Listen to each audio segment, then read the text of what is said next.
Good evening student, my self Shubham sir. पिछली class में हमने मेल रिप्रोडक्टिव सिस्टम पढ़ रहे थे, जिसमें हमें क्या पढ़ना बाकी रह गया था। एक चीज़ टॉपिक छूट गई थी, मेल एसेसरी ग्लैंड। तो आगे कंटिन्यू इसी से करते हैं हम, मेल एसेसरी ग्लैंड से ना। देखिए, ये हमारे पास क्या है, एसेसरी ग्लैंड। एसेसरी ग्लैंड किसे कहते हैं?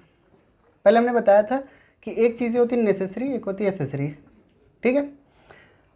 एसेसरी ग्लैंड हम उसे कहेंगे जो हमारे रिप्रोडक्टिव पार्ट को या फिर रिप्रोडक्शन के प्रोसेस में सहायता प्रदान करे।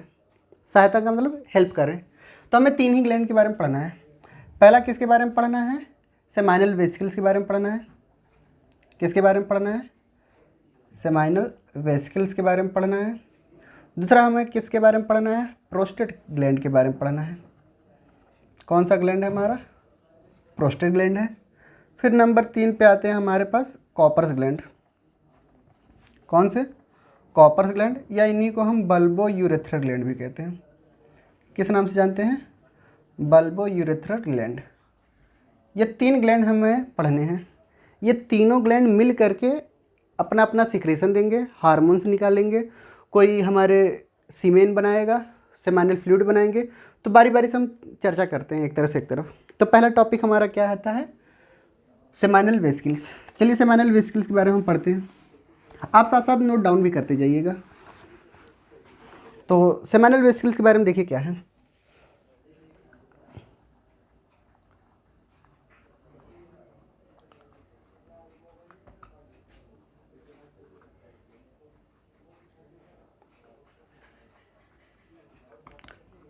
सेमाइनल वेसिकल्स, देखिए क्या है सेमाइनल वेसिकल्स का मतलब। हमें क्या करना है कि हमने एक ऐसे हार्मोन्स बनाने से पहले, ग्लैंड बनाने से पहले, मैं एक स्ट्रक्चर याद दिला दूँ आपको। कुछ ऐसा स्ट्रक्चर था हमारा, और यहाँ पे हमारे मेम्ब्रेनस यूरेथ्रा थे, पेनाइल यूरेथ्रा भी थे। ऐसे बहुत सारे सिस्टम ऐसे बने हुए थे ना। मैं केवल एक डायग्राम बना रहा हूँ, आर्ट लुक। तो मैंने यहाँ एक पत्ते नुमा ऐसे ऐसे स्ट्रक्चर बना दिया था। तो आपको क्या करना है कि पहली बात तो ये क्या है कि ये पेयर्ड स्ट्रक्चर है। कैसे स्ट्रक्चर है? पेयर्ड स्ट्रक्चर है। और सबसे अच्छी बात क्या है वो देखिए ध्यान से। इनमें क्या है, सेमाइनल वेसिकल्स क्या कहलाता है? यूट्रस मैस्कुलाइना बताते हैं इसको। क्या किस नाम से जानते हैं? यूट्रस मैस्कुलाइना, ये इस नाम से जाना जाता है। कभी कभी क्वेश्चन में पूछा गया है। तो पेयर्ड स्ट्रक्चर है। इनमें क्या है कि ये डेवलप्ड कहाँ से हैं? ठीक है। तो ये क्या है कि ये फॉर्म्ड फ्रॉम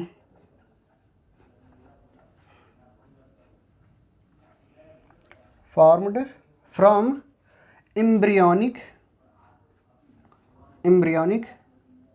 मुलेरियन डक्ट। कौन सा डक्ट? ये याद रखना हमें।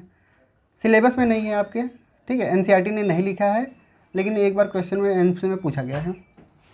तो ये कहाँ से लिया गया है? ये एम्ब्रियोनिक मुलेरियन डक्ट से लिया गया है। ये हमें बात याद रखनी है, मुलेरियन डक्ट। ठीक है।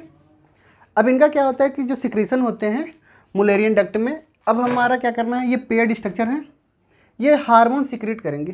क्या सिक्रीट करेंगे? हार्मोन सिक्रीट करेंगे। और कौन सा हार्मोन सिक्रीट करेंगे ये भी याद रखिएगा। तो ये क्या करते हैं कि इनका जो सिक्रीशन है, it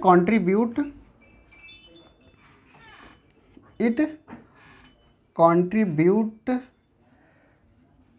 about 70 to 75% of seminal fluid या सीमेन। यानी ये क्या करती हैं कि जितना सीमेन बनता है उसका 70 to 75% कौन बनाता है? ये कंट्रीब्यूट करती है, इसका जो सिक्रेशन है। अब बात हमें ये याद रखना है, 70 में क्या है, इनमें कुछ पॉइंट्स बताने हमें। जैसे आगे हम डैश लगा करके हैविंग लिख सकते हैं ना, इनके पास क्या क्या पाया जाता है। इनके पास हमारे पास क्या पाए जाएंगे? तो सबसे पहले हमारे पास इनके पास क्या है, प्रोस्टाग्लैंडिन हार्मोन पाए जाएंगे। कैसा हार्मोन? प्रोस्टाग्लैंडिन हार्मोन पाई जाएंगी। ठीक है। फिर उसके बाद क्या पाए जाएंगे? उसके बाद क्या होंगी कि प्रोस्टाग्लैंडिन हार्मोन के बाद फाइब्रिनोजन पाए जाएंगे। क्या पाए जाएंगे? फाइब्रिनोजन पाए जाएंगे। ठीक है। फाइब्रिनोजन के बाद क्या पाए जाएंगी, ठीक है। तो थर्ड हमने क्या लिखा था, फाइब्रिनोजन बताया, फिर उसके बाद फ्रक्टोज, ठीक है। अब प्रोस्टाग्लैंडिन हार्मोन क्या होता है ये हमें देखना है, फाइब्रिनोजन क्या होता है ये देखना है, और हमें क्या कर देना है, फ्रक्टोज क्या होता है।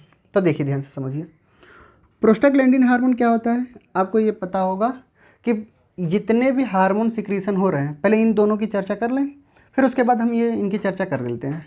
आपने फाइब्रिनोजन के बारे में कहीं एक जगह जिक्र किया होगा, ये हमारे क्लॉटिंग फैक्टर में आते हैं। कहाँ में आते हैं, क्लॉटिंग फैक्टर में आते हैं। जैसे हमारे पास 13 क्लॉटिंग फैक्टर थे, उसमें से फाइब्रिनोजन भी था हमारा। तो ये क्या करते हैं कि सीमेन को अगर आप इजेकुलेट करेंगे या फिर इजेकुलेशन के बाद जो होता है, आप देखेंगे कि जो हमारा सीमेन होता है वो क्लॉट हो जाता है due to the presence of fibrinogen. तो हमें ये बात याद रखनी है कि ये क्या करता है, ये क्लॉटिंग करता है। ये किस में मदद करता है, कि क्लॉटिंग ऑफ सीमेन, ये हमारे सीमेन में क्या करता है, क्लॉट कराता है इजेकुलेशन के बाद। फ्रक्टोज क्या है, आपको याद दिला दूँ मैं। फ्रक्टोज जो होता है वो हमारे क्या करते हैं कि नरिशमेंट का प्रोवाइड करते हैं, क्योंकि ये क्या है, कार्बोहाइड्रेट है। तो नरिशमेंट कहाँ से मिलेगा हमें, इन्हीं से। तो यानी क्या है कि ये क्या करते हैं, नरिशमेंट प्रोवाइड करते हैं। तो हम लिख सकते हैं कि प्रोवाइड नरिशमेंट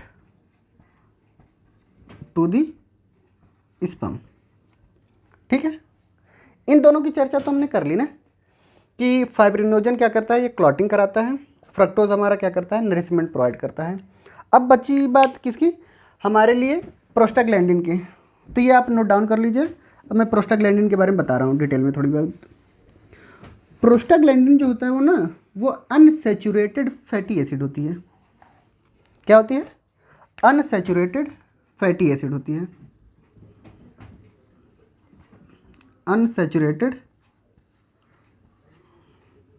फैटी एसिड होती है। पहला पॉइंट ये हमें याद रखना है। प्रोस्टाग्लैंडिन क्या करता है कि हमारे जो स्मूथ मसल्स होते हैं यूट्रस में, उनमें क्या करता है कि ये कॉन्ट्रैक्शन कराता है। तो ये हमने क्या लिखा कि it helps in contraction in smooth muscle. कहाँ पे, स्मूथ मसल्स में ये कॉन्ट्रैक्शन कराता है, किसके लिए, फॉर मूवमेंट ऑफ स्पर्म। यानी स्पर्म जो हो, ताकि क्या हो, ज़्यादा से ज़्यादा जल्दी से जल्दी मूवमेंट, अपवर्ड मूवमेंट करता चला जाए, ये कॉन्ट्रैक्शन कराता है हमारे स्मूथ मसल्स में। तो ये हमें क्या करना है कि प्रोस्टाग्लैंडिन हार्मोन के बारे में बताना था। और ये 70 to 75% ये क्या करता है, कंट्रीब्यूट करता है।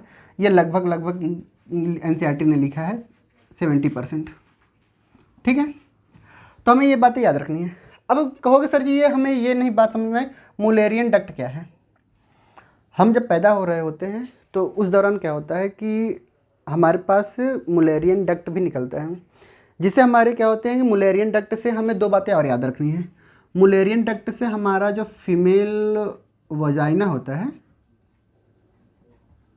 ठीक है, फीमेल वजाइना, इनका फॉर्मेशन भी होता है। यूट्रस जो होते हैं, वजाइना ना लिख करके फेलोपियन ट्यूब लिख लो, फीमेल फेलोपियन ट्यूब, इनका भी फॉर्मेशन मुलेरियन डक्ट ही कराता है, याद रखना है। दूसरा, यूट्रस का भी फॉर्मेशन यही कराता है, ठीक है। तो हमने क्या कहा कि फीमेल के अंदर फेलोपियन ट्यूब और यूट्रस के अंदर जो फॉर्मेशन होता है वो कौन कराता है, मुलेरियन डक्ट। अगर आपसे पूछा जाएगा कि origin of fallopian tube and uterus is, तो आप क्या लिखोगे, मुलेरियन डक्ट। अगर मैं आपसे कहूँ कि ओरिजिन ऑफ सेमाइनल वेसिकल्स, तो क्या लिखोगे, एम्ब्रियोनिक मुलेरियन डक्ट। ये बात हमें याद रखनी है, क्योंकि कभी कभी हमारे पास ऑप्शन इतने ज़्यादा होते हैं कि हमें समझ नहीं आता हमें करना क्या है। तो आप इसका भी ध्यान रखना है कि आपको आंसर में क्या है, ठीक है। अब बात आती है कि हम नेक्स्ट पढ़ते हैं दूसरे में हार्मोन्स की तरफ, ग्लैंड की तरफ। अब देखिए ध्यान से, अब हमने क्या किया, ये ग्लैंड हमने बताया, और ग्लैंड बताने के बाद ये पहला टाइप्स हो गया हमारे पास। हमें क्या क्या पता चला, एक तरफ हम रिवाइज करा रहे हैं आपको। हमने कहा सेमाइनल वेसिकल्स जो होती है हमारे पेड़ में पाए जाते हैं, कहोगे हाँ वेरी गुड, पेड़ में पाए जा रहे हैं। दूसरी बात मैंने क्या बताया, ये एम्ब्रियोनिक मुलेरियन डक्ट से इनकी ओरिजिन हुई है, कहोगे बहुत अच्छी बात है, मुलेरियन डक्ट से। और वही ओरिजिन कौन कराता है, फीमेल की जो फेलोपियन ट्यूब है और हमारे में फीमेल में जो यूट्रस है उनका भी ओरिजिन जो होता है ये मुलेरियन डक्ट ही कराती हैं। तीसरी बात क्या होती है कि इनका जो सिक्रीशन होता है वो सिक्रीशन क्या करता है, ये हमारे सीमेन में लगभग 70% कंट्रीब्यूशन देती हैं, नियरली। एनसीईआरटी ने साफ साफ लिखा है कि it contribute nearly 70% to the formation of semen. Semen को बनाने में ये मदद करती हैं, यानी सेमाइनल फ्लूइड। अब मैं आपको ये बात बता दूं, मैंने कहा था कि स्पर्म और सीमेन में डिफरेंस है, तो वो डिफरेंस मैंने बताया था, आगे चल करके मैं बताऊंगा वो डिफरेंस क्या है। जब तक सेमाइनल फ्लूइड का सिक्रीशन किसी भी स्पर्म में नहीं होता तब तक वो सीमेन नहीं कहा जाएगा। एक बार फिर से ध्यान सुनिए, हमने क्या कहा कि जब तक सेमाइनल फ्लूइड का सिक्रीशन हमारे स्पर्म में नहीं होगा, स्पर्म कहा जाएगा, सीमेन नहीं कहा जाएगा। और वो एबिलिटी नहीं रहेगी फर्टिलाइज की करने की।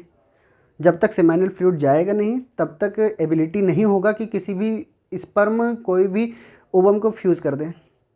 तो ये बात हमें याद रखना है। इसी कड़ी में हम सेकंड में पढ़ते हैं कौन सा हार्मोन, कौन सा ग्लैंड, प्रोस्टेट ग्लैंड। दूसरा हमारा क्या है, प्रोस्टेट ग्लैंड, ठीक है। प्रोस्टेट ग्लैंड, ध्यान समझिए प्रोस्टेट ग्लैंड क्या है। हमने क्या किया था कि ये हमारा क्या था, यूरिनरी ब्लैडर बनाया, फिर एक मेम्ब्रेनस यूरेथ्रा बनाया, फिर ये आगे चल करके ऐसे बनाए थे ना। आपको केवल डायग्राम नहीं देखना, केवल समझना है आपको, ठीक, ऐसे बनाया था हमने। एक चारों तरफ से ऐसे इनको क्या कर लिया था, घेर लिया था, यहीं पे प्रोस्टेट ग्लैंड बनाया था, ठीक है। तो आपको लग रहा है कि ये सर आप दो तरफ बना रहे हैं, यानी दो होंगे, जैसे हमने सेमाइनल फ्लूइड को, सेमाइनल वेसिकल्स को ऐसे बनाया था पत्ती, बट ऐसा नहीं है। आपको देखने में थोड़ी सी गलतफहमी हो जाएगी, मैं आपको बता दूं। हमने क्या कहा, ये हमारा पूरा का पूरा यूरेथ्रा है, ये हमारा क्या है, पूरा का पूरा यूरेथ्रा।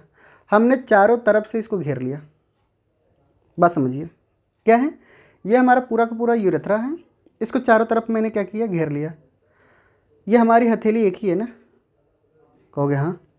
अब इसको मैं यहाँ से कट कर रहा हूँ, बाइसेक्ट कर रहा हूँ, आपको क्या चीज़ें दिखेंगी, ये सामने की चीज़ें एकदम गायब दिखेंगी, इनके अंदर की जो रिफिल होगी वो चीज़ें दिखेंगी, और ये जो साइड साइड में जो हमारे चमड़े दिख रहे हैं आपको वो दिखेंगे। तो आपको देखने में क्या है, ये क्या है कि ये चारों तरफ से क्या हुआ है, घिरा हुआ है, यूरेथ्रा को घेरे हुए है, सराउंड किया हुआ है। और ये क्या किए हैं, जब हम सेक्शन कट करते हैं तब ये दोनों तरफ दिखाई दे रहा है हमें। तो हमें ये बात हमें पता चला ये सिंगल पाई जाती हैं। कैसी पाई जाती हैं, सिंगल। तो सबसे अच्छी बात क्या है, ये सिंगल होती हैं, सिंगल होती हैं। दूसरी बात क्या है कि सिंगल के साथ साथ क्या होती है, ये पूरे के पूरे मेम्ब्रेनस यूरेथ्रा है, यूरिनरी ब्लैडर है या ये यूरेथ्रा। हमने बताया था ये यूरेथ्रा दो तरीके के है ना, एक मेम्ब्रेनस यूरेथ्रा और एक पेनाइल यूरेथ्रा। लेकिन हमें याद नहीं करना है, एनसीईआरटी ने कुछ लिखा ही नहीं, हमने खुद ही ज़्यादा डिटेल बता दी। तो आपको ये क्या करना है कि ये मेम्ब्रेनस यूरेथ्रा जो होती हैं ये इनके चारों तरफ घेरे रहती हैं, तो ये सराउंड्स दी यूरेथ्रा हम कह लें, ठीक है। आपकी भी इज्जत बची रहेगी, हमारी भी, ठीक है। लेकिन आपको याद रखना है ये मेम्ब्रेनस यूरेथ्रा को ढके रहती हैं। अब इनके पास क्या क्या होती हैं, हार्मोन सिक्रीशन देखो क्या है, ये क्या करती हैं, ये एल्कलाइन सिक्रीशन देती हैं। कैसा सिक्रीशन देती हैं, ये एल्कलाइन सिक्रीशन होता है इनका। तो इनका जो होता है एल्कलाइन सिक्रीशन होता है। एल्कलाइन किसे कहते हैं आप बताइए, आपको एनसीईआरटी में केमिस्ट्री वाले सर ने बताया होगा कि एल्कलाइन किसे कहते हैं। देखिए ध्यान से, चलो बायो वाले भी बता देते हैं। ऐसा बेस जो वाटर में सोलूबल हो, हमने क्या कहा, ऐसा बेस जो वाटर में सोलूबल हो। जैसे पीएच स्केल आपको सर ने पढ़ाया होगा, तो एक तरफ 0 लिखा होगा, एक तरफ 14 लिखा होगा, बीच में 7 लिखा होगा। 7 के अबव जा रहे हो आप और 14 के बीच में हो तो आपको ये बेस बोलते थे, ठीक है। 7 पे न्यूट्रल हुआ करता था, और 7 के नीचे आप जाते थे तो एसिडिक होता था। बात सही है। मैंने क्या कहा, ऐसा बेस जो वाटर सोलूबल हो। बेस का मतलब ये 7 के पार ही जाएगा ना। तो हमने क्या कहा, इनका सिक्रेशन जो होता है एल्कलाइन होता है, और वो भी पीएच की वैल्यू कितनी होगी, तो पीएच की वैल्यू लिख सकते हैं आप 7.2 से लेकर के 7.4। ठीक है, ज़्यादा बेस भी नहीं होता। क्लियर। तो ये क्या करते हैं कि इनका जो सिक्रेशन होता है वो एल्कलाइन होता है, और एल्कलाइन सिक्रेशन के साथ साथ क्या करती हैं, इनका पीएच वैल्यू भी मैंने बता दिया। अब देखिए ध्यान से समझिए, ये क्या करते हैं, ये भी हार्मोन का सिक्रेशन करेंगे। ग्लैंड है तो ये क्या करेंगे, सिक्रेशन करेंगे। जैसे आपको देखिए ध्यान से, ये क्या होती हैं, ग्लैंड जो हैं, ठीक है, ये कुछ सिक्रेशन करेंगे। पहला सिक्रेशन क्या है, इनको ध्यान से देखिए, सिक्रेशन कैसा कैसा है वो देखिए। क्लियर। तो इनके सिक्रेशन के बारे में हमें ध्यान। तो ये ग्लैंड क्या है, ग्लैंड सिक्रीट कर रहा है। किस चीज़ का सिक्रीट करना है वो ध्यान समझिए। ये क्या करता है कि ये एल्कलाइन सिक्रेशन तो है, यही एल्कलाइन सिक्रेशन क्या करता है, ये मदद करता है आगे चल करके। किस चीज़ में मदद करता है, विच हेल्प इन, ठीक है, मैं क्या कह रहा हूँ, which help in motility of sperm. ये किसी भी स्पर्म की मोटिलिटी के लिए क्या होता है, या सीमेन के लिए रिस्पॉन्सिबल होता है। फिर उसके बाद क्या है कि ये हार्मोन सिक्रीट करते हैं। तो ग्लैंड क्या क्या सिक्रीट करती हैं वो ध्यान समझना है हमें। इनके सिक्रीशन के पास क्या क्या होता है, एक प्रोस्टाग्लैंडिन हार्मोन होता है। कैसा हार्मोन, प्रोस्टाग्लैंडिन हार्मोन। पहला सिक्रेशन आपको समझ में आया। ये प्रोस्टाग्लैंडिन हार्मोन वही वाला हार्मोन है जो प्रोस्टाग्लैंड के अलावा सेमिनल वेसिकल्स भी करता था। ठीक है। अब दूसरा क्या है हार्मोन के बारे में, अब ये साइट्रेट या सिट्रिक एसिड, ये साइट्रेट भी क्या करते हैं, सिक्रेट करती हैं। ये विटामिन सी भी क्या करती हैं, इनके पास पाया जाता है। और इनके पास क्या होता है, सबसे अच्छी खूबी क्या होती है, हमने क्या बताया, प्रोस्टाग्लैंडिन हो गया, साइट्रेट हो गया, विटामिन सी हो गया, acid phosphatase enzyme, acid phosphatase enzyme ये भी पाया जाता है। दूसरी बात क्या है कि सबसे बात ये एसिड फॉस्फेटेज हो गया, और एक प्लाज्मिनोजेन हो गया। क्या हो गया, प्लाज्मिनोजेन हो गया। ये इतनी बात हमें याद रखनी है। ठीक है। अब दूसरी बात क्या है जो नोट डाउन करके लिखना है, होता क्या है कि हमने बताया था कि हमारी जो सेमिनल वेसिकल्स है वो 70 to 75% क्या कर रही है, हार्मोन्स में कंट्रीब्यूट कर रही है। किस में, सीमेन में। बचा कितना, बचा कहोगे सर जी आप, ये जो कंट्रीब्यूट कर रही हैं लगभग, इट कंट्रीब्यूटेड नियरली, कितना बच रहा है, 25 to 30% ऑफ सीमेन। यानी ये टोटल सीमेन में कितना परसेंट कंट्रीब्यूट कर रही हैं, 25 to 30। अगर आपको जोड़ घटाना आता होगा तो आप बता सकते हैं सर ये 100% मान के लिए सीमेन है। कहोगे यस सर सीमेन है। कहोगे सर जी अगर 70% या 75% अगर हमारा सेमिनल वेसिकल्स कर दिया, कौन कर दिया, सेमिनल वेसिकल्स कर दिया, बचा कितना, 25 to 30% है ना। ये कौन कर रहा है, ये हमारा प्रोस्टेट ग्लैंड कर रहा है। कौन कर रहा है, प्रोस्टेट ग्लैंड कर रहा है। तो ये बात हमें याद रखनी है। सिंगल होती हैं, ये सराउंड होती हैं किस पे, यूरेथ्रा पे। कहीं कहीं पूछा जाता है बेस ऑफ यूरेथ्रा, इसको कहते हैं surround the base of urethra. ठीक है, बेस ऑफ यूरेथ्रा, ये बात हमें याद रखनी है। क्लियर। अब बात होती क्या है, आगे हमें क्या करना है, देखिए ध्यान से। अब ये प्रोस्टेट ग्लैंड तो हो गया, अब कुछ हमें नोट डाल करके बातें याद रखनी है। बहुत अच्छी अच्छी बातें हम बताएंगे अभी आपको। कौन सी बातें हैं वो देखिए, मैं सब बार बार कह रहा हूँ, ये साथ साथ नोट डाउन करते जाइए। ठीक है। देखिए कुछ हमें नोट डाल करके याद रखनी है बीमारी के बारे में। ठीक है। एक आपने बीमारी नाम सुना होगा BPH।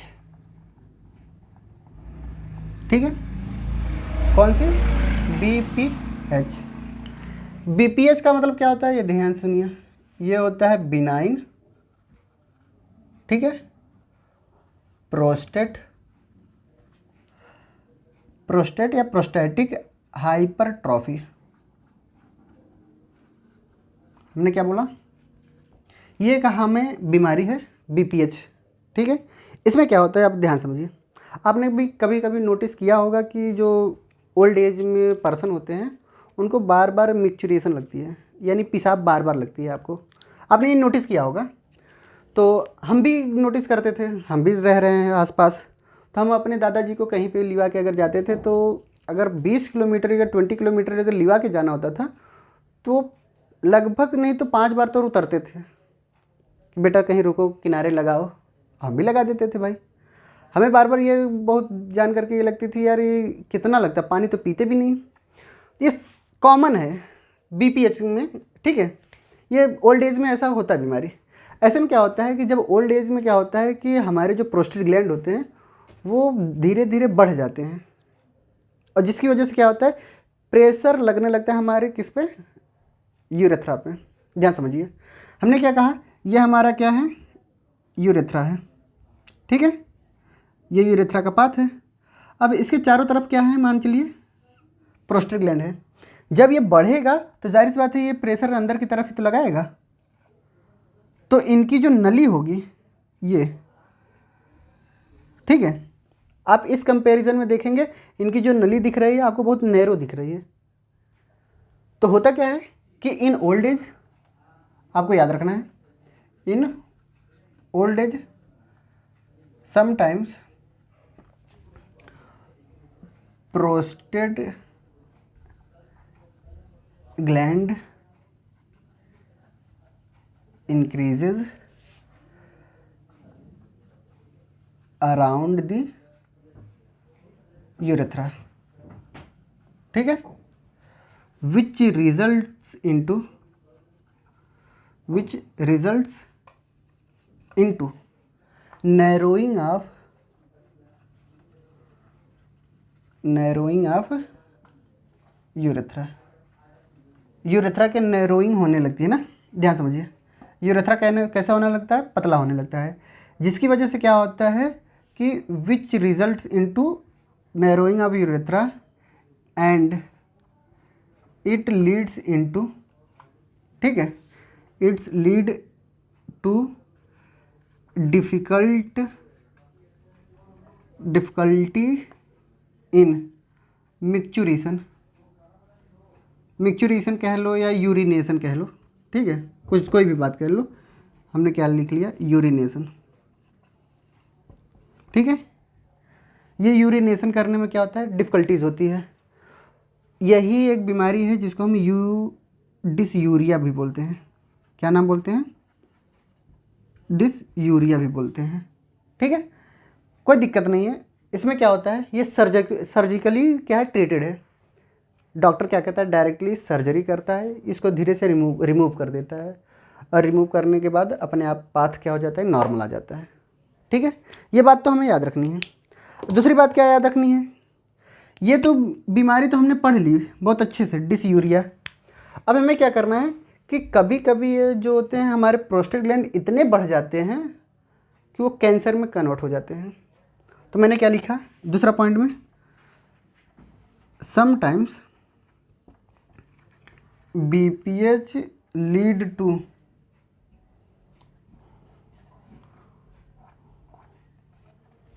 Prostate cancer. ये किस में आ जाते हैं, प्रोस्टेट कैंसर में आ जाते हैं। और आपको पता है ये कॉमनेस्ट है,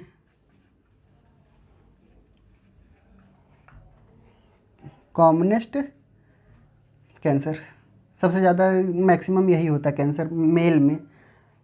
कहोगे सर जी हमने लंग्स कैंसर सुना है, लंग्स के साथ साथ एलॉन्ग लंग कैंसर, ठीक है।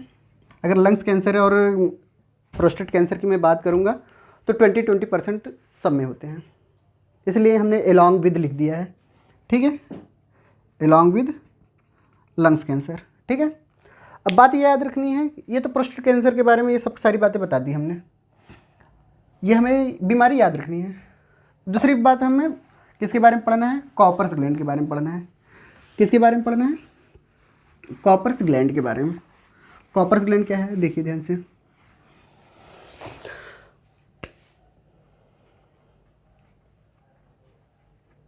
ठीक है, कॉपर्स ग्लैंड, या इसी को हम बल्बो यूरेथ्रल ग्लैंड भी बोलते हैं। क्या नाम देते हैं? बल्बो यूरेथ्रल ग्लैंड भी बोलते हैं।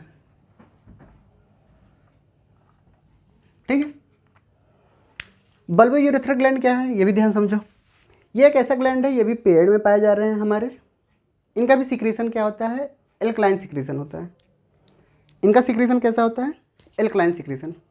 तो जो बल्बो यूरेथ्रल ग्लैंड है ना, ये जब भी हमारा स्पर्म निकलने वाला होता है या सीमेन निकलने वाला होता है, तो यही जो एल्कलाइन सिक्रीशन है। हमारा यूरिया कैसा है आप ही बताइए? यूरिया जो होता है वो एसिडिक होता है। कैसा होता है? एसिडिक होता है। तो जैसे ही यूरिन निकला रहता है तो आपको लगेगा कि सर जी हमने यूरेथ्रा के बारे में एक बात पढ़ी है, ये it is a common passage for urine as well as semen. Sperm और सीमेन के लिए क्या है? सॉरी, स्पर्म और यूरिन के लिए कॉमन पैसेज है। तो आपने एक और चीज़ें में मुझसे पढ़ी होगी कि स्पर्म नेवर लाइव इन